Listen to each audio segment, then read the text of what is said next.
সংসদে নারীর আসন 100-তে উন্নীত করা হবে এই বিষয়ে সব রাজনৈতিক দলই একমত। তবে প্রক্রিয়া নিয়ে বিভিন্ন রাজনৈতিক দল বিভিন্ন মতামত দিয়েছে। আমরা বলেছিলাম যে সংবিধান এবং নির্বাচন সংস্কার কমিশনের প্রস্তাবের মধ্যে বিশেষ করে নির্বাচন সংস্কার কমিশন যে প্রস্তাবটা দিয়েছিল যে 100 নারী ঘূর্ণায়মান পদ্ধতিতে, সেটি একটি ভালো ব্যবস্থা হতো।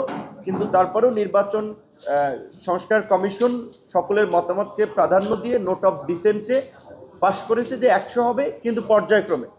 জুলাই সনদের পরে প্রত্যেকটি রাজনৈতিক দল আগামী নির্বাচনে 5% করে নারী প্রতিনিধিত্ব দিবে, পরের বার 10% এবং পর্যায়ক্রমে 33-তে উন্নীত হবে।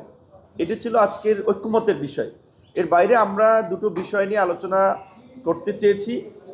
আমরা জামাতের নায়েবে আমির তাহের ভাই, আক্তার, সানি ভাই সহ বেশ কয়েকজন কথা বলেছে। যদি ঐক্যমত্য কমিশন ওই আলোচনা আজকে করতে চাননি, কিন্তু আমাদের কনসার্নটা আমরা জানিয়েছি যে জুলাই সনদের বিষয়ে, যে জুলাই সনদের যদি আইনগত কোনো ভিত্তি না দেওয়া হয়, শুধুমাত্র কতগুলো প্রস্তাবকে কম্পাইল করে যদি একটা বই আকারে কিংবা প্রস্তাব আকারে হাজির করা হয়, যেটা ঐক্যমত্য কমিশনের এই সনদের প্রস্তাবনায় আমরা দেখেছি যে পরবর্তী 2 বছরে বাস্তবায়ন হবে, মানে আলটিমেটলি পরবর্তী পার্লামেন্ট কিংবা সরকারের উপরে ছেড়ে দিয়েছে। তাহলে তো এই দীর্ঘ মিটিংয়ের কোনো আলোচনার দরকার ছিল না, ওই পার্লামেন্টই করতে পারতো।